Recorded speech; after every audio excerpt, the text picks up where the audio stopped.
over the last 12 months in a time of, real uncertainty in the real estate market because of the pandemic and all that going on? Why have you grown so large so fast? I think it started early on, like last March. Yeah, March, because I was in Hawaii. Actually in Hawaii, and then Napa and Hawaii for 12 days. And that was like right when everything shut down. I left when I was in Napa, the last day I was leaving, California shut down. And so I went to Hawaii for 8 days. This, the timing, we didn't plan ahead, right? Couldn't have. And when we left Hawaii shut down. And then that was like when things were just crazy, a lot of uncertainty. Toilet paper craze with those couple of weeks. It was either Tiger King or toilet paper. So that was a very interesting time. Like when things all shut down, companies can't do anything. You can't do staging. You can't do open houses. You can't show homes. Everyone was at a standstill. I think what I did really effectively was I got lucky enough to be on 2 big masterminds with top producers because people were starting, to put together things. But I was like, hey, this is kind of cool. What if I did my own? And during that time, simultaneously from March to June, March to early June, things were kind of calming down. I got featured on a little over 35 webinars, and I also put on about 35 webinars myself, hosting like different topics like top 1% Alameda County, top 1% Contra Costa County, top teams, team leaders in California, top teams across the nation, team rich models, tech tools, kind of like my own little Inman startup kind of thing. Yeah. So during that time, I did massive. At one time, we had like 250 people on these masterminds or webinar, and I promoted the heck out of that and had people on the calls promote the heck out of that. And then I live streamed from Zoom to Facebook, and I tagged every single person on those calls.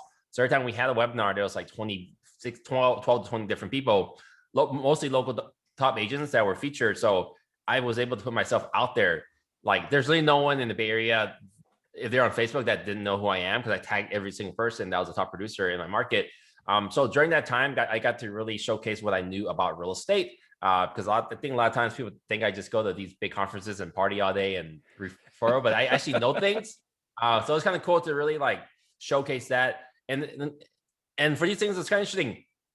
We have 16 to 20 people on the call, and the things are an hour to 90 minutes long. I'm only speaking for like 5 minutes, but I put it together. So I got to moderate the conversations and kept it moving. So that early on, that got me a lot of exposure. So I think when you fast forward to June, July, when things were still at a standstill, very especially corporate brokers were very careful about, don't do this, or, stay in your homes, be safe, all that. We were a little bit bold. So I think agents were tired and were looking for leadership or some advice or some strategy or something, right? I mean, there's so many webinars about best virtual tour strategy. I still think virtual tours are kind of clunky, and I don't think anyone thinks this is really great. There's no way to do it. And that conversation went for 2 months and no one actually did it. And then we did 3D tours and stuff, right? But during that time, was able to kind of take charge and just be a leader in my market and help people figure it out. And I think by June, we had hired our first independent agent. So my company, we run on 2 different business models. We're at eXp Realty, but so I can't say that's my brokerage technically, but we started Fast Real Estate. We filed for a DBA in August, and then that got approved through DRE. Filed in April and got approved by DRE and EXP in August. So technically, Fast Real Estate is a brokerage within brokerage. So within my brokerage, Fast Real Estate, I have about currently over 45 agents on the team model with a 50-50 split to start. And then I have a little close to 70 agents on a broker model, like a 75-25 split. So in June, when I hired my first independent agent, I supported them more like a broker than a team. So being able to kind of grow that and have different options for people coming in, layered on top of what I was building out on Slack, social media is how many agents grew their business last year. Since open houses still to this day right now are not legal. Door knocking is not legal, but some people are doing it. You still can't hang out with people. We're just in red tier, which is the first tier. We reset back in December because cases spiked, went back down, shut back down. Now we're still in the very first tier. Things are opening up second tier. So during that time, like being on social media was a really great way to get in front of people. And as we were kind of working into the business last year, we were very, very busy, and people caught wind and saw that we were very busy and we were keeping a really tight culture and having a lot of fun. And people came to office with their discretion, and they came, and then we continued to grow and build while everyone else is shut down. And by August, I think I had like 80 agents and we're picking up 10 to 15 agents a month. And then I think we ended the year in, no, if I count onboarding kind of in that little gray area of 2 weeks when people were coming on applying, we were about 90 agents deep in January, but fast forward a year, March now, like we are about roughly about like 115 agents. Take me back to last March, a year ago, and I want to know what your mindset was. Did you intentionally set out to grow your team so large, so quickly? I think some part of me knew that I'd be growing it. Some background information. I was at Climb Real Estate prior to this company. I think that company has peaked, maybe had like 270 agents or so. They got acquired by Religene in the third year I was there. In the fifth year, they folded the company into back. They shut down the brand. I think they just took what they need to learn from and brought the co banker, and it kind of gave a lot of life into that brand. At that company, my 5 years here, I recruited close to 70 agents to the company. So I've naturally been doing this for out of my last company. So when I started doing here, like it wasn't like something I intentionally went on my way to do. I just naturally attract people through social media and how I practice business. So I had a feel. I mean, I was planting seeds. I knew that the more exposure you have, the more influence you have. The more influence you have, you can leverage that into something, which is typically attracting agents to the company. So that was not my original like direct. I'm gonna grow a massive team. In fact, I have my workbook from Tom Ferry Summit 2 years ago, technically, and I wrote in that book, I want to have 20 team members on my team. I want to do a million GCI. Not even that, just GCI. But then so my big picture was like, I'm gonna have 20 agents on my team. So no, this what I built out was not. I mean, later on we were in action. I was like, hell yeah, let's do this. Let's get to 100. And now like, okay, let's get to 250. So I was like setting goals for yourself. We were going so fast. Like, well, I have 40 now. Might as well go for 80 and 100. So back in March, no, not even like any interest in growing a 100 agent operation. Also sounds ridiculous. You knew you were going to grow, but it wasn't like you had a line item on your goal sheet, reach 100 agents by such and such date. Yeah. It just happened. Yeah, for sure. And it sounds like, if I heard what you were saying earlier, it sounds like the beginning of the pandemic, being visible on all these webinars in the community with other agents, that was sort of the impetus that attracted people to you, got your name, got your visibility in your local agent community.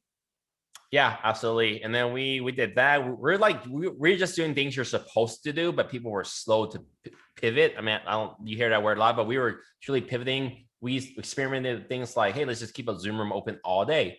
And it went well for a couple of weeks. So like, you know what, this is not very practical. My director actually my current at that time, my director operations was overwhelmed. Like people just hop in and talk all day, which is fun, right? Keeping culture. And later on, we kind of adjusted over time. We started doing probably by July, we started doing weekly team meetings on Tuesdays at 10. I can actually go back. I should know this, but we started having weekly team meetings. So they were kind of fun. There was a lot of rah, shouting each other out. And that brought a lot of excitement. I think later on, maybe around like October, we started having like open Zoom room, 12 to 1, people come in, they just hang out, talk to each other, the culture, right? Keep building culture. And then on Fridays at 3 o'clock, they were pretty well attended early on, where like maybe like 15 people came on Friday at 3 o'clock. We just have open training on anything, whether it's a CMA or like best strategy or email template, just open discussion. Now we don't really do that as much anymore, even though we had that, because the Zoom room keeps that conversation open throughout the week when people ask things, and then we record everything. So we have a huge database of things for people to watch and read.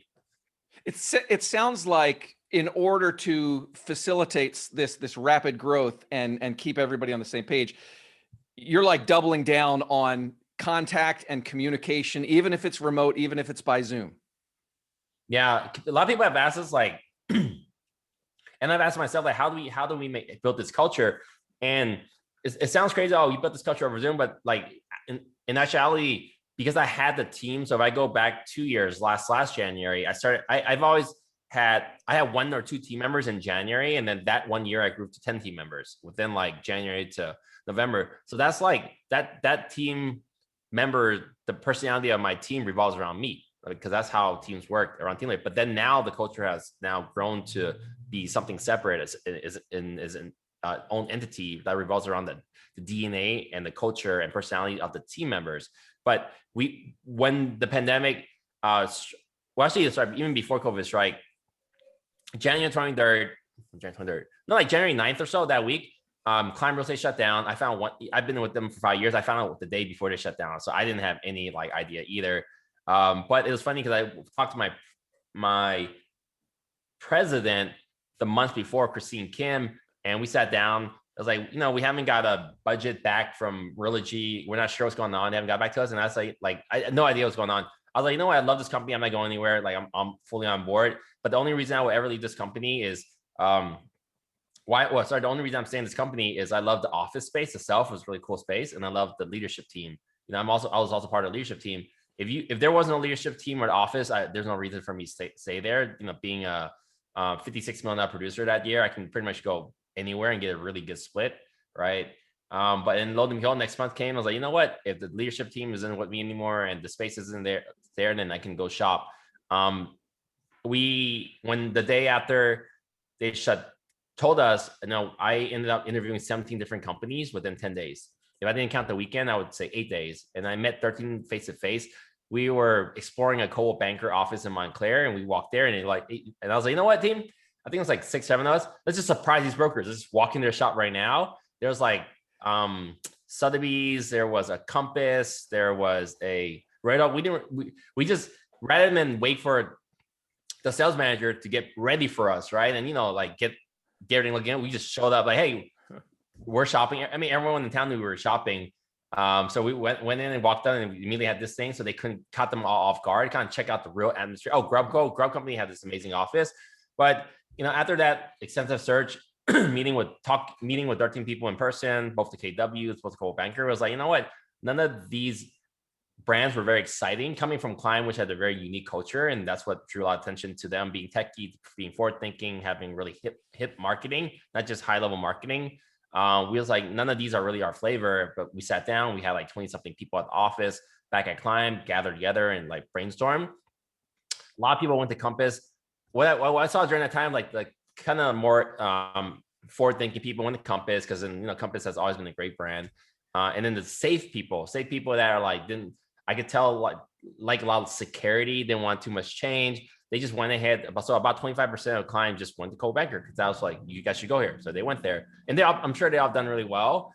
But my team was the only people that explored EXP. And before I looked at EXP, I thought it was one of the worst brands possible. I'm sure whoever's listening to this, you've heard a lot of bad things about EXP.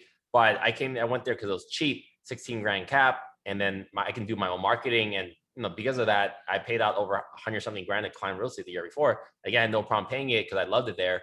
Like, you know what? I can run my own shop. Let's see what happens. I signed up for office space, 6 grand a month, and I used it for less than a month, and it shut down. I couldn't use it anymore. So I did take PPP money, 16 grand PPP money, claiming clutch, and it just went straight to office space that no one was using. And we just slowly developed our own brand. And then, because I've done this before, what Climb, helping them grow that East Bay operation, and we expanded in Walnut Creek, and they went to San Jose. I was like, I can do this.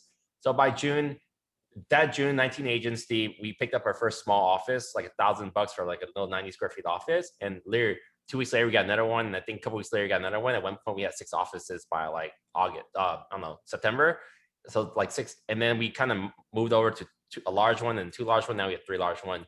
So we've been naturally growing that part of like, we just kind of grow where the agents are. And more recently, a couple weeks ago, we picked up the keys to, 2 months ago, we picked up the keys to a Brentwood office that's 3,000 square feet. I spent over $65,000 this month on that office. It's going to be gorgeous. It's the nicest office in East Contra Costa County. And it's not only going to support my team and my independent team members, but also solo ESP agents. And then we're also negotiating a lease in the city of Hayward for over 2,200 square feet retail space, and the city of Hercules. We're almost done with that. So these city retail spaces in Hayward and Hercules and Brentwood are all next to all the new construction, are all next to the new apartment buildings. They're not areas which big brands like a Coldwell Banker or Compass has that much interest in going, because they're not major metro, but we're going where the secondary markets are. So one thing I learned from Climb Real Estate, I forgot what the exact slogan was, but they grew in District 9 in San Francisco and they went to well over $1 billion company. It's like, something like your first home or something, but climb real estate agents were like along the path with you as you're growing your life. So they capture a lot of the repeat business. So we're going to these new markets to kind of capture that business because our agents are there and our buyers are there. So when the market, give me 3 or 4 years, we'll pick up a ton of the listings in those like secondary markets. I'm glad you mentioned all that because I was intending to ask, where are you putting all these people? And it sounds like, if I heard you right, one office a year ago, you're now working on what, the 9th or 10th office, and strategically targeting developing areas. Yeah. So we have co-working space in Oakland, 300 square feet office, but the co-working space, my second week there, we actually had 40 something people in that space doing an Airbnb event. So like co-working spaces are amazing. So you pay a little bit, but you get a lot.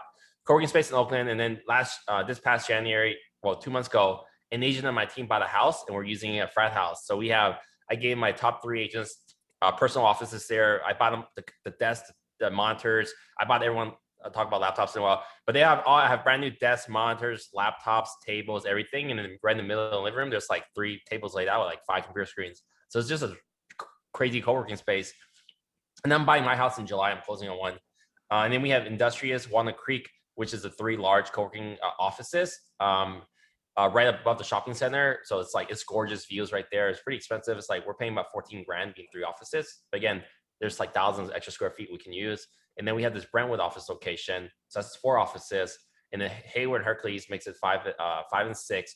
Later on, we'll replace this fast house with my fast house, 2,200 square feet. So that's 7. And then we have a small co-working space, like a little 100 square feet box inside a large building in Concord. So that's number 8. And then we launched in Sacramento a couple months ago, and that we're actually up to 5 team members in Sacramento on our street in Midtown Sacramento. That's at 9 locations for us. So the co-working spaces are exclusively for our team, but then the bigger box areas are the secondary market, which we're trying to attract other agents to either join our team or EXP, and then having these big hubs as like, and the strategy behind that too is also not only because they're secondary markets where our clients are going to, but also where we became the first Zillow Flex team in East Bay. And they showed this really cool heat map of where you're gonna get leads at. And Pinot was dark green, which is right next to Hercules, 5 minutes away. And then Antioch was dark green, which is right next to Brentwood. And then San Ramon, we're not quite in San Ramon yet. It's a really niche high-end market, but we looked at a space over there in WeWork, but we weren't quite ready yet. So we're being smart about agent, buyer movement. 1, where our agents live and play at.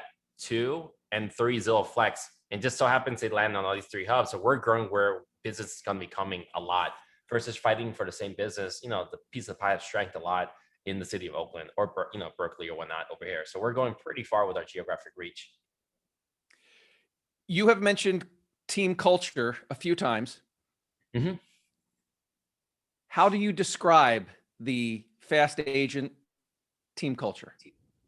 It's a very fun, dynamic, fast-paced culture. Like our median age is probably like 29, but we have people like all across the board. And we speak, I think we speak like 18 different languages. We're super supportive of each other. We use Slack for everything. So there's like tons of messages popping in and out all day on Slack. And everyone knows each other from Zoom. There's like many times I met agents in real life and like, wait, we haven't actually met yet. I stop and think, like, wait, shake hands. Like, we've been talking on Zoom so much. And then we have we have these subcultures in the offices because they all hang out with each other. Oakland agents don't usually sell Walnut Creek, which is 15 minutes away. Walnut Creek agents don't usually sell Oakland, but then we have this mix of people and sometimes they cross, agents jump in between offices. So we've been able to create a culture where it's very connected, because then most offices don't have a culture. And I say that because most offices is a group of random agents, and then all your offices were shut down in the last year. You're not making friends and also be safe. You can't just all of a sudden, hey, let's go hang out, versus being on a team. That's why it's so important that when we first grew, the culture at office, we had a year together to roughly to bond, and we added some people in December, January. We still had that month to bond. After our office shut down and we're picking a new office, we were homeless for a month, like over a month. From January 9th, I switched over to ESP January 23rd, but we could still use the old office. But when we got kicked out of that office, couldn't use it anymore. We worked in the lobby of our old office. This is a big hotel that got converted to office space. And then when we weren't there, we worked for like a week or so at a restaurant, like a large table, 16 seats. We worked there every day, ordering food, buying drinks during daytime, because we didn't have a place to work. And then later went to Regis. So we were actually growing our team. We had like 5 or 6 people in the 2 months we were homeless. We just kept going. Cause we finally got keys. I think February 23rd was our first at the office. So like a month and a half. So we actually had formed a physical relationship. And then when we went to Zoom, it wasn't just random people, but then adding on 1 or 2 people at a time is much easier when you have like a heart to work off, a base to work off of, versus, here you guys are all this company, make friends on Zoom. It doesn't really work like that. That's what I wanted to ask you. Would all of this have been possible without a really strong team culture? I don't think so. I think you need a good foundation. So our core 10 or 12 is kind of the heart of the company. And we have like great agents on my team. We've always been great at gathering people when we don't hear from people. This was our last company. He'll text them just checking in. So having that was a big part of our growth. And then we're posting on social media what we're doing. We're having fun.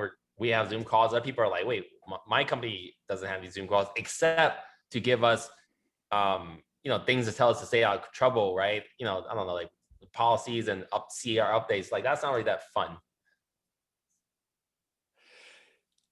Tell me, who are the agents you've added? Are they mostly new? Are they experienced? Have they come from other offices?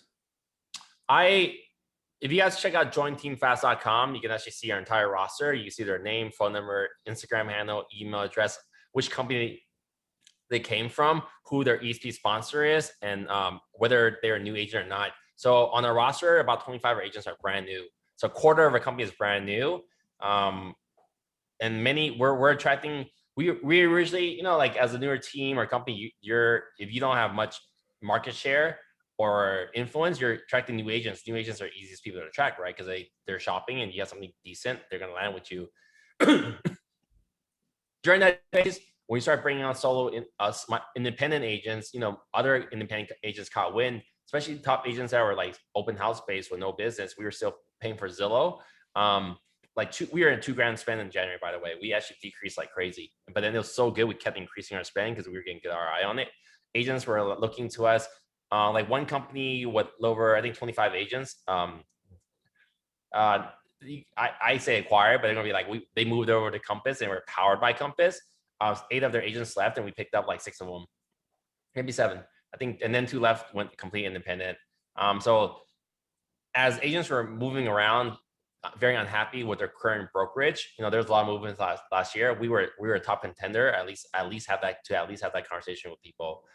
So we've been getting a lot of seasoned agents. In fact, probably between November and now, we probably picked up like 6 or 7 people doing well over, I don't know, $8 million a year. We're starting, the more we have proof of success with our agents, showing these new agents are crushing it, the more seasoned agents are coming over, like, hey, what are you doing? I'm already doing well. Why are these new agents doing better than us? And then they come to our meeting. We have a really amazing team meeting every Tuesday and everything's recorded. So any agents shopping us are going to check it out. So we've been doing a great job getting much more experienced agents right now. So an agent that is not currently with you can just tune in to this Tuesday meeting, just to sort of get a flavor of what's going on. Yeah, last Tuesday was our most well-attended meeting. We have about 84 people on. Imagine we only have like a little over 100 agents and a lot of part-timers. So really we have 90 agents, but to have 84 people in a meeting is a pretty big deal. Last week, I think we had like 14 guests, 12 that I know about, because we shout out the guests too if they are okay with it, unless they want to remain anonymous, because for various reasons. We did that. So the guests come on, they love the energy. And then our funnel, our incubation funnel, I've shown many people how we do it, is our Slack is very exciting. Slack, that's where every communication is for a company. So rather than me tell someone what the culture is and talk about it, come to our Slack, see every message that goes through. You can see how our company operates. And then at either before or after Slack, we get them on our team meeting and they get a taste of the culture. And then we actually have every single meeting recorded since August. So we send them that. So our meetings, like literally, like we're converting people before they even hop on the call with us. When they hop on the call with us, they see the format of our meetings. The meetings is always drop your wins in the channel. It starts off to really high energy. Then we have a quick learning moment, and then we recognize every agent that got escrow in that week. This week was our biggest week yet. Every week is our biggest week yet. We had 24 new escrows at about $18 million in the last 7 days. So everyone, one by one, goes through their escrow, how they got it, whatever that looks like. We recognize them. And then we always give a shout out to one cool story of the week. This story of the week, this week's like Dewey's first $1 million deal. Someone bought their mama a house. Like just different things that are like usually emotional. So really cool, and it just keeps the energy very high. Then we talk like new training for the week. And then at the end, we kind of like have a big question. Today was like, today was a really funny question in the live startup. So my sales manager leads the meeting. He has high energy. We have not quite at his level. Feels like if there's a chapter in your real estate life, what would be called, everyone drops in something funny. Last week was like, what's one marketing plan you're working on, or what's one thing, like it's always something cool. So it's just the pace. The pace of the meeting is really high energy. We try to knock it out within like an hour. So between letting prospective agents tune into the weekly meeting, see what's going on in your Slack, I mean, you're taking just a total open book approach to this. Yeah, what I've learned is full transparency is the best way, because then rather like I was trying to explain everything in the traditional, whether you're talking to, I don't know, Cole Banker or Keller Williams or whatnot, right? For you to sit down, you don't have any experience at a company. They only have a half an hour to an hour to pitch you. It's hard to talk. Like, do you talk about splits? Do you talk about this? Well, we have everything laid out front, our splits, our offices, our team meetings, our EXP stuff, the article, why I picked this company. So like everything's laid out. So hopefully by the time someone actually checks us out, they spent like, I don't know, 5-6 hours at least. They can even spend 30 hours. They won't know everything there is about their company because it's all laid out. So ideally they spend multiple hours. And by the time we meet, like, so, hey, what questions do you have? Great. Have you watched our meeting? Okay. Do you understand the culture? Like, yeah, like this is something I'm looking for. We're looking for collaboration and support and communication and cool marketing. Like, okay, great. Because I can't name another company in my market that has that, which is crazy, right? Because every company has a set culture or good for them, like a good brand, like KW, and like the KW offices here have like 300-400 agents and they do really well. But you know what you're expecting when you go there. You know what you're expecting if you're going to DXG. Typically know what you're expecting when you Compass or KW. But there's not many indie boutiques anymore, and I consider us an indie boutique. And then we're establishing what our brand is. Let me ask you about logistics. It can't be easy to go from 15 agents to 115 agents in 1 year. What sort of infrastructure did you need in place to make this possible? The right people. In June, it was just me and my director of operations at the time. Her name's Karina. But then it got hectic. All those webinars were creating. I had 20 something recruiting meetings a month, and then right now actually I've done 104 recruiting meetings this year. But at that time, it was pretty crazy because the recruiting meetings, handling my girls, marketing. It was just me and her, by the way. So recruiting, onboarding, handling the girls, training, anything you can name, we are doing it. And I was like, this is too crazy. We got I already see what's going on. So that June, we brought on my previous sales manager that worked for Climb Real Estate. We worked together for about half a year. We brought in the sales manager, and then he took over the recruiting calls with me and onboarding. And then immediately after that, like 2 weeks later, we hired the previous admin, Molly, from that company that did the back end admin and was our front desk receptionist in the Oakland office. And she came on as like a marketing assistant to Karina. And then a month later, I think August, we hired a trainer, John Gomez. But then, so everything that I was doing or she was doing, we kept dividing the roles up. So now, and then we did huge restructuring in December. So my sales manager is still a sales manager, but I'm doing most of one-on-one recruiting meetings. Our Karina, the director of operations, which is more like a fancy title, has now moved into executive director / broker compliance. So she strictly talks to her agents, contracts, addendum, negotiating, that kind of cool stuff. And she has a Zoom room open. So people go to her with anything and everything. And she also handles all my escrows. John Gomez, our trainer, has now evolved into like my director of operations. So I'm opening all these offices. We're launching Lopo. We're launching out at Phoenix. We're working with Wiki Realty, and I throw it at him. He figures it out. And then our marketing assistant is now our director of partnerships and onboarding specialist. So she's creating accounts with vendors, which is what she did at Climb Real Estate. So we just launched this week 100 seats enterprise account with Real Scout. And then we're launching an enterprise relationship with High Note. So we're getting mass scale and better pricing on these programs. And she's also doing onboarding with our new agents. So now we've created all these roles specifically. So like typically we're not really talking to new agents in depth about things until they go through onboarding. And onboarding, then they can learn the contracts and deliver buyer presentation, and they have to audition with Elias on the buyer's presentation before they can touch our leads. And then John now helps you build that. So slowly when we restructured, everyone plays a crucial role in the company. For me, it's just more like a rocket fuel. I'm a visionary and I just create all these cool ideas, and then like we execute them out. If I heard you right, it sounds like in the beginning, there were some growing pains of trying to figure out who was going to do what and what role everybody was going to play. Is that accurate? Yeah, there was a lot of stepping on each other's toes, or like, hey, are you doing this? I thought you were going to do this. Oh, no, wait, I thought you were going to do that. Like, whoa, what? So now it's strictly, you do onboarding, you do training, you do contracts, you do marketing. Like Kenny does everything, like a little bit of like oversights everything. And then I let my team make their decisions. What does training and onboarding look like when somebody joins? Onboarding, when they come on, the current process, we have it really good. They get business cards. Moo.com, we sign up $300 a year for a business account. So there's like 5 or 6 templates for business cards. People go in, they type in their thing. They can't mess with the font. They can't mess with location. They can't mess with the branding. They pick one, they pick at it. And then I like Moo.com because they even have a secondary person that overlooks everything before it goes out. So before we were doing Canva, was great until people were like, oh, I want to change this. A lot back and forth. We create their signs for them in Canva to have them look at it before we send them PDF so they can send out. We get them a headshot through local company called SRK Headshots that Climb Real Estate use. So we buy credits. It's priced like $250, but we get them that they go take a headshot on their own. We send them through Canva, their buying presentations with their information on it, listing presentation with their stuff on it. So that's mostly it for onboarding. They go to Slack, then start coming training.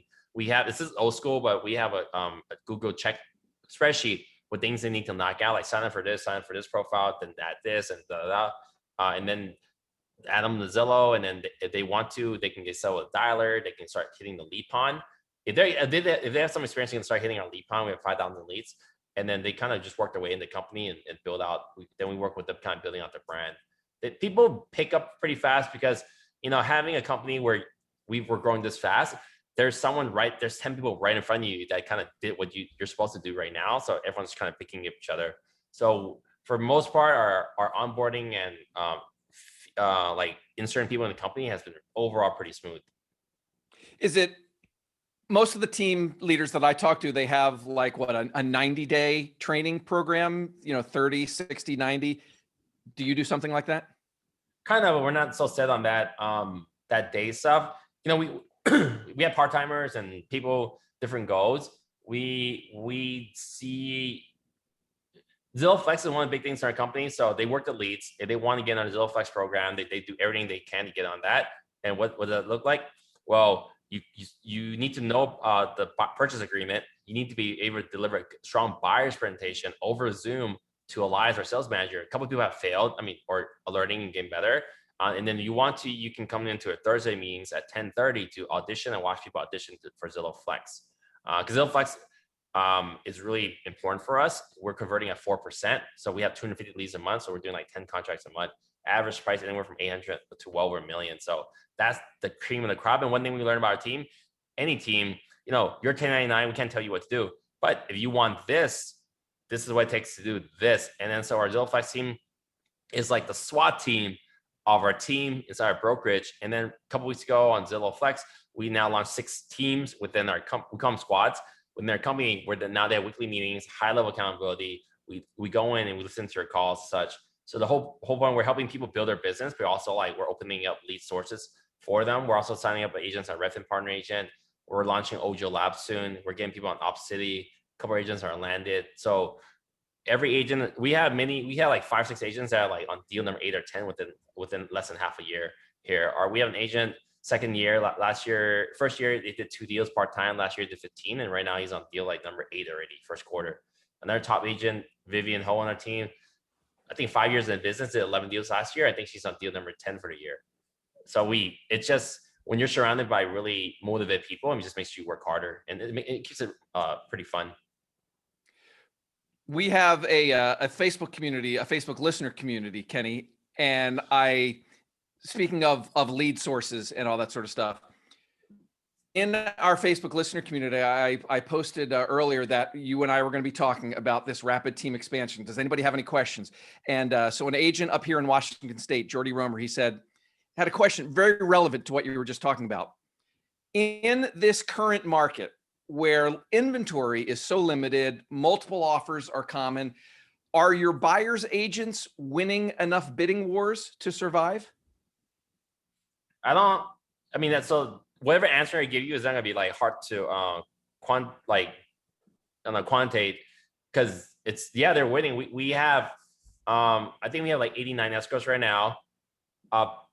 80%, so it's like 65-ish are buyers, and almost half the buyers are new construction. So we are getting contract. Everyone's working hard and getting contract, but are there enough? I don't, like, people are busy and they're having record-breaking year. It's just they're working a lot harder and smarter to get into deals. We did a audit check last week. Our first 50 agents, almost 40 of them are in production. There's a lot of part-timers, so we're doing really, really well as a company getting people in production. And we did have a list of 20 people that me and my sales manager reviewed that, like, we need to check in on them. So we booked 4 check-ins on Friday, and then so like this is the cool part about like having a company that moves so fast, you can make quick decisions. Now I booked up all my Fridays to be one-on-ones, and today my sales manager booked 4 one-on-ones for this Friday, half-hour check-in on agents, because then you need to make sure people are on track. We don't have any sales quota, but we want to make sure people don't feel lost. And if they leave, it needs to be their fault, not us, that we didn't do something correct, right? So we're checking on people to see what their motivation is. Over the last year, talk to me about sort of some of the growing pains that you've experienced. Where have the struggles happened as you've grown so rapidly? A lot of us, like, I don't know what to do about onboarding, or like people asking the same question. Like, I don't think there's any failures, it's just learning lessons. And every time we have something, it was like, wait, okay, let's just try this, and it doesn't work. Okay, now let's do this instead. So I don't spend too much time thinking, but I know, like, we had a lot of stuff coming in. Onboarding was messy. Like, hey, when I get these leads, or when I get to be on Chime, or when I get on Zillow, and now we have this process. So we move very, very quickly. And if something happens more than twice, 3 times, find a solution and we move on. So I don't have any exact reasons. You can imagine it's just when we bring that many people on, the culture is lost. But we make sure we up the meetings, up the Slack communication. Working with ESP has been kind of messy, not specific ESP, but every time CER does an update, or this escrow thing, or you need this form, like, trying to get that information down, it has been, this is why the other companies, have their meetings mostly focused on that. So we use Slack a lot. We're constantly updating our agents. Did you ever feel overwhelmed at all in the past year? And did your veteran team members ever feel overwhelmed by all this growth? No, like, I like working under pressure. I don't know, you can tell. Like, I get excited. I get really bored if nothing's like scrambling around. No, I think most of our veteran agents still feel very supported. We have not had a veteran agent come and leave our company. So that all the people I told you that left, maybe around 8 or 9, came for a month, typically about a month or 2, and they left again, mostly because they went to other markets. So we haven't had anyone that didn't dislike our company and left. So, and because we're always on Zoom talking to people, and they're collaborating. Like, we super encourage collaboration. Right now with the 24 escrows we got this week, 7 of the escrows are 2 random people working together that are not part of a team. That's not normal in many companies, but because our agents, we're based where we're based out of, but people are going our way to Sacramento, to Manteca, to Lodi, San Jose, do deals. Now, like, I have a San Jose agent working with someone in Mountain View. Like, now we're having agents partner up all the time, and that's how I built my business. We're teaching them that. So we keep everyone pretty busy. And I think having that audition to really, really high quality converting leads, they show up, they're very engaged. So our meetings, if you check out our meetings, Kenny Trung, on like Zillow Flex auditions, or you can actually watch our team meetings on YouTube. You can see that when we come in for role play and stuff, we critique the agents. Everyone listens. 30 people listen to someone on the phone call, on the role play call, and then after that, my sales manager, my director of operations, and myself will critique that call and tell them how they can improve. So we have a very open learning experience. We did have someone lead the team this week that says we're too fast paced for her. She joined in one day because she's looking for somewhere to land at. She said she just wants to go somewhere and leave her things at a desk and kind of, like just regular, which is not a bad thing. So this is not for everyone, but I think we're attracting a lot of people who do want to like, do really well, do really fast. What has been the biggest challenge? The biggest challenge I think now is the biggest challenge constantly as a team is like, how do you maintain energy and keep people productive? Because we want to increase our numbers. In August, we did 30 million. Was the first time we were touching 30 million a month, coming from a 56 million a year. That was like really big deal to us. Late September 24th was the date. Between September 4th to like December 2nd, we ran a contest for points. If you get an escrow and it goes pending and you close something, you get a point, or you recruit an agent, you get a point. So by the end of that contest, we had 103 escrows within 2 months, going from doing 86 deals a year, which is insane. And then we recruited 28 agents. So that was a great contest to get people productive. So everyone got a point, and then you cash in the points for iPad, iPad Air, iPad Pro, 13-inch laptop or 16-inch laptop, or 27-inch iMac. Someone got one of those. So every point was like $400 or $500. And so, the iPads are iPhones. So half our team has brand new iPhones, which will actually make them more productive. So that keeping stuff dangling to get people in production or stay focused was a really big deal for us. And then this year, with the squads, we're giving cash prizes, a lot of money out for 3 quarterly contests. And we said, depending on how this goes, we'll probably do quarterly contests every quarter. Kenny, I've had a fair number of team leaders on this podcast in the past. And when we talk about hiring, they always use this phrase, what is it? Hire slow, fire fast. And you start laughing when you hear that. You are not hiring slow. We hire fast, we have fire fast. I mean, because I don't know, I don't know how other people recruit, because I recruit the way I recruit. 95% to social media, or now I was running a LinkedIn bot. So when people come, they got a taste of the culture already. So this is it goes back to like a regular shop where you have that hour conversation with that team leader that called you to your office, or the owner trying to sell you in their company, right? Wait, actually, you're talking about teams. I don't know how other teams grow, because I only know how to grow my team fast. So I don't know how other people grow. And also, what I've seen other teams there, because my girlfriend was interviewing. My girlfriend's a different team. I had her interview with different teams, like 8 or 9 last year. And one thing we learned is most teams don't run an operation. They just have people talking to them. They just do deals. They don't have systems. They don't have accountability. They don't have set meetings. They don't have like this. So for us, having specific roles on our team, we also have 6 virtual assistants, and the virtual assistant helps us with the randomest tasks possible. But being organized, when people are coming in, they're almost like in a long-term boot camp. Here's an onboarding checklist. If you want this is what you have to do step by step. You come to the meetings. Here's the recorded training. So for us, like we're much more organized. I think that's what we're able to recruit. Because when people are asking questions, there's usually a couple links already to answer those questions. I think when you're a team that's smaller, like when your team that's smaller, 2, 3, 5, 10 people, you're still figuring things out as you go. So when someone asks you something, it might show the holes in your business, but you're not ready to pivot because you've done things a certain way all the time. For us, like we've learned how to do everything we've learned to do within the last year. You have a very recognizable brand as well in your market. Has that been a help in terms of recruiting agents in? Yeah, huge. And I had 100 bus benches in Oakland that just shows this logo back there. So it's a pretty well-known brand. And then last year, when we were growing the brand, we grew hashtag Team Fast. So that hashtag Team Fast sounds like a pretty cool brand. It's hip, and then powered by Fast Real Estate with new fresh marketing. It's like, hey, I want to be part of that. So my brand has been really strong to establish myself as a team leader. And then the Team Fast brand has a really big draw for younger, newer agents coming in to have a fresh brand. And then the mature version of that brand is like Fast Real Estate, booked by ESP. So that brand in June, July, August, when people didn't want to join a team, my team, Team Fast, or the Kenny Chung team, Fast Agent team. I don't ever refer to my team as Kenny Chung team. That's why we've grown so fast. But other people might. So people that wanted to look at our company, but they want to be on Team Fast or any team, they can come to Fast Real Estate, booked by ESP. So now you have options. And then now I have team members using my hashtag. I have some independent agents using hashtag team fast, or some team members using hashtag fast real estate. I have some people coming on that don't use any of it. They're just EHP, but they just pay us a split. But they come to team meetings. So you see, like, this company that we're at, all those gray areas are actually working in our favor. So you come, I don't care, use my my brand, which is now almost like a franchise. You use Fast Agent, Team Fast, Fast Real Estate, or just EXP. So, or you can just come and just be EXP, and then you could just be EXP and still be part of our culture, come to some of our meetings, use our office spaces, hang out with people, leverage our agents for showings. So that's the next phase of my growth right now. We're trying to bring in top tier agents coming in to use our agents for showings.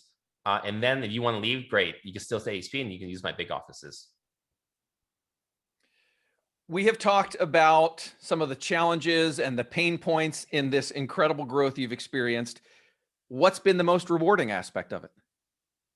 It's fun. I mean, when I was growing this company, like, filling a gap in the market, really creating a home for agents to thrive, something different, create their own brand. Like how Side Real Estate has really empowered team leaders to like build a top brand, and they had a big funding this week. Kidding around, I said we're like Side Real Estate for broke agents, because not everyone wants to pay 50 grand in cap. You come to Fast Real Estate, our network, you join our team, you have 4 grand cap, or you just do solo, whatever.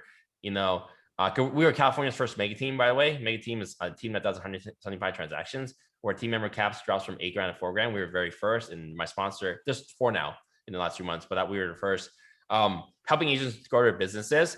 And now, like, with everything running pretty smoothly, growing the Zillow Flex team, where all these new projects is just constantly fun to do something different. And we're launching YLopo, Ad Phoenix, local service ads. So we have a huge roster of projects.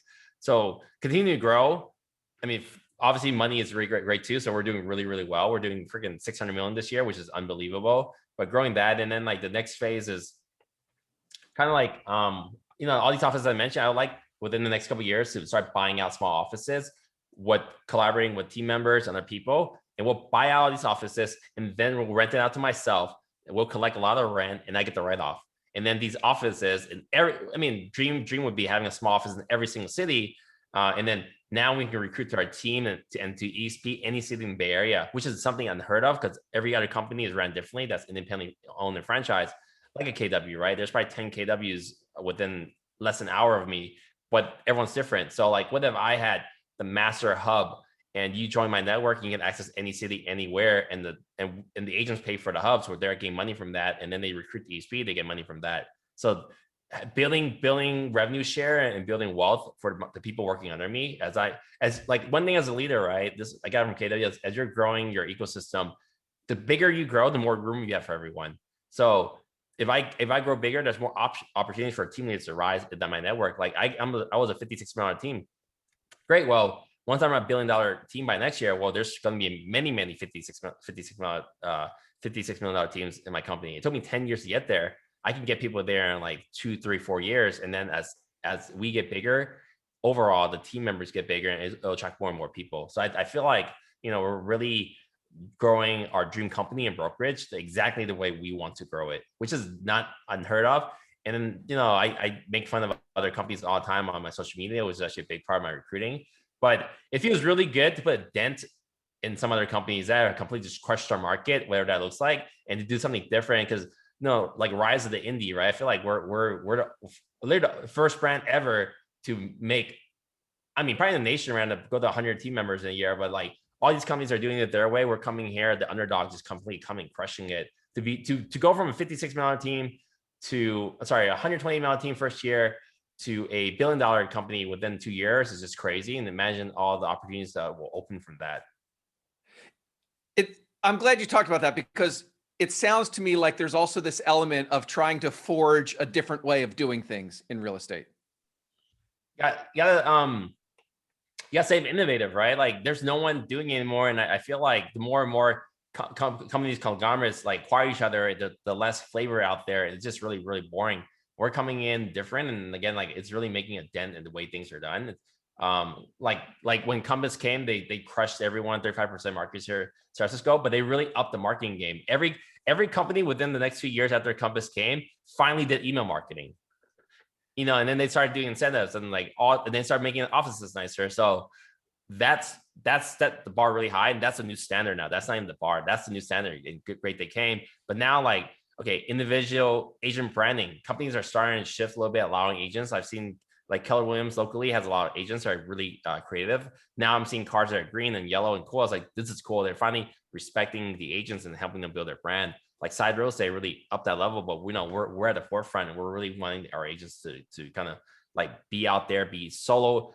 It's like we want the agents. I think this is the future of teams. We want the agents to be completely independent in their branding, but be dependent on us in the back end. So from the front, it might not even look like there's any affiliation, but if they choose to align with us and promote our brand, Team Fast Real Estate, it makes recruiting way easy. Because, imagine you bring people to our team meetings, then they sign up versus, going out there like some knuckleheads at EXP, cold calling people or texting or, but you know what that is. Like, we don't do that. We just bring people to a meeting. This is what we offer. Check it out. And then, wow, this is what your office looks like. And like I said, in Brentwood, I spent over 65 grand in that office, and we're not even done yet. I think I'm paying another 5 grand in chairs. So we dropped like 7 grand yesterday on making sure our doors are matte black. So we're doing vinyl wrap, which is unheard of. I posted this thing, I had a bunch of response, like every other office, many local offices are shutting down, and we're dropping 7 grand on black doors, just because it show like we're really the premier real estate company, and Fast Real Estate is a premier real estate brand and company in that market. And when we open up the other 2 office locations, we literally have the best looking office for that region. That's interesting. I hadn't even thought of that, but you're right that after the last year, there's a lot of thought, like, are offices even necessary? And you are like all in on the offices. I mean, you hear this a lot. Every time someone's going one way, you go the other. So like every office is shutting down. Well, you know what? We're out here. So like when we're doubling down, it's more than doubling down. You're actually even being more impactful, because when everything's shut, if there's 20 offices locally and 10 shut down, and then you're opening more, you actually have way more market share. So when everyone's doing one thing, I learned this early on when I respect a lot of agents locally on the marketing during the last crash. When I got my bench ads like 8 years ago in 2013, I have all the best bench ads in Oakland around Lake Merritt, which is like the gem of Oakland, right in the heart. No one that was advertising. I was like, this is stupid. So I ended up getting all the bench ads. So constantly just like looking at opportunities when people are cutting back, and has been really what's growing us. And then as we're growing more, we have more revenue to play with, and we're just going all out. So we're getting bigger and bigger, and it's really hard to stop. It's like a snowball effect, right? More and more people coming over. So we really just taking that money, investing back in, and we keep investing in, and then we're so big that it's hard for people to ignore. And not once have we paid out any agent to come join us ever. We don't work like that. People have asked, and we just turn them down. We're coming up on 2. I think, let me check. I know I have one last question, but let me just go through my list real quick. I think we've covered everything that I wanted to cover. Is there anything that we didn't? I'm going to ask you, like, just to sort of sum things up, like, what you've learned and what lessons you would share with listeners. But is there anything about the past year that we didn't cover that we should, before I get to the wrap up? I feel like we went over office space growth, like we using Slack, culture, leads, the whole culture. Like that's it in a nutshell for how we've been able to track. And we're running a bot on LinkedIn, talk people, be intentional. Like LinkedIn, when people add me, I message them. On Instagram, I'm always talking to people, responding to people. You're just creating that first spark to talk to people. So recruiters need to attract, not recruit. You gotta give value. Like I give you an example. I spent freaking $3 grand on this. Hold on, before you answer that, let me let's make that part of the sort of the lessons that you've learned and advice you would share. So let me just phrase this in a form of a question then. So and then we'll wrap things up. All right. And we'll edit all this stuff out, obviously. All right, 3, 2, 1. Here we go. Kenny, we have a lot of listeners who run teams. Now, they may not be looking to add, 100 people in the next 12 months like you have, but they might be thinking about expanding, right? So when you think back about the past 12 months, like, what lessons have you learned? What advice would you share with team leaders that are listening about expanding? I say take action. Like take action. Give you an example, like, take calculated risk. Like going into that Walnut Creek, like going into my first office, $6 grand was a lot of money, but we signed a 3 months contract. It went well. We got the 6 month renewal, and then went well. We got 1 year. And then the first office in Walnut Creek, when we were growing there, we were only doing 1 month contract. So if it didn't work well, I could shut that thing down. So being smart and pacing the growth. Right now, we knew we would have ZillowFlex, or we were talking about ZillowFlex for our, we were a strong candidate. We ended up being the first team. So we were talking about ZillowFlex for over a year now, and we just brought on people. And when we finally got it, we had to get even more people. So storytelling has been really important, showcasing our growth. If you follow me on Instagram, you know I'm constantly posting a map of all of our office locations. I've been talking about since last summer, and we hit almost every office location we said we would do. So pacing your team and pacing your growth and storytelling is key. It's like a bouncer holding, you know, people off at a nightclub. People want to get in. So when we're there, people want to get in. Right now, the growth, like what ZillowFlex is at, what open offices is at, and now getting the office, take calculated risks. Our offices that we're getting, the retail locations, typically you can negotiate a 6-month rent abatement, which means you don't pay for 6 months. So now I can get that office first, build it out, and then I can recruit in there and then get that running. So like, just be smart about your risk and don't be afraid to like make moves. And then when you're out there, be very, very transparent in what you offer. If you go to jointeamfast.com, you can literally see our roster, you can see our splits, you can see our office location, you can see our team meetings, you can see our tech stack. Everything's out and open, so there's no second guessing, and people can see what you offer. Versus the thing is, they can see what we offer and they don't know what the other companies offer. So they have to go meet with that other company, and the other company will probably, I just literally thought this up the first time. If someone knew what we offer and they walked in their company and talked to them, half the time that company and team, a sales manager is probably doing objection handling. Well, Kenny sucks in this and this. That don't worry about that. If they're spending, they have a hard time explaining their value because it doesn't match up to what we offer, or they have to go really deep and like waste the whole meeting on talking about certain thing where, you know, I have 5 to 10 hours of someone's attention as a research editing versus a sales manager has 1 hour.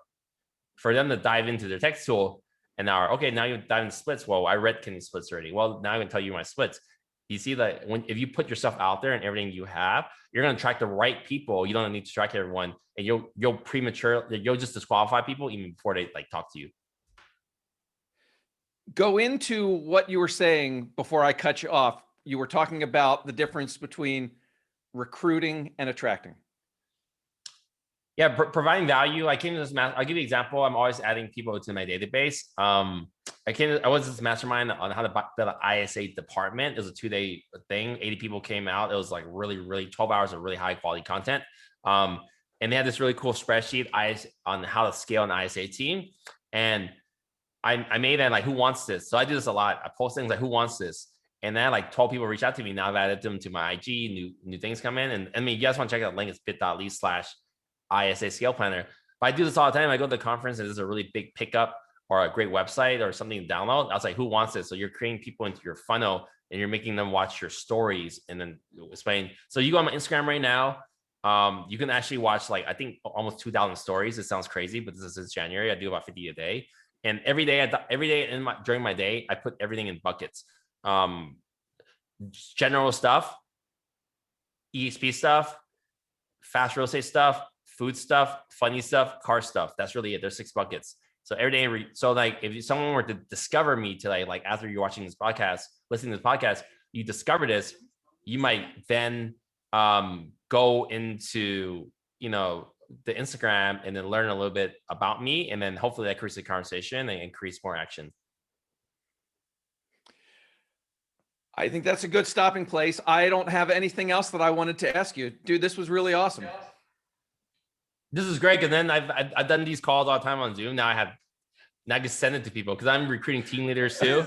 So now it's like, boom, here you go. Cause I did like 3 of these this week. Spent a long time. So now really? I have something to repack.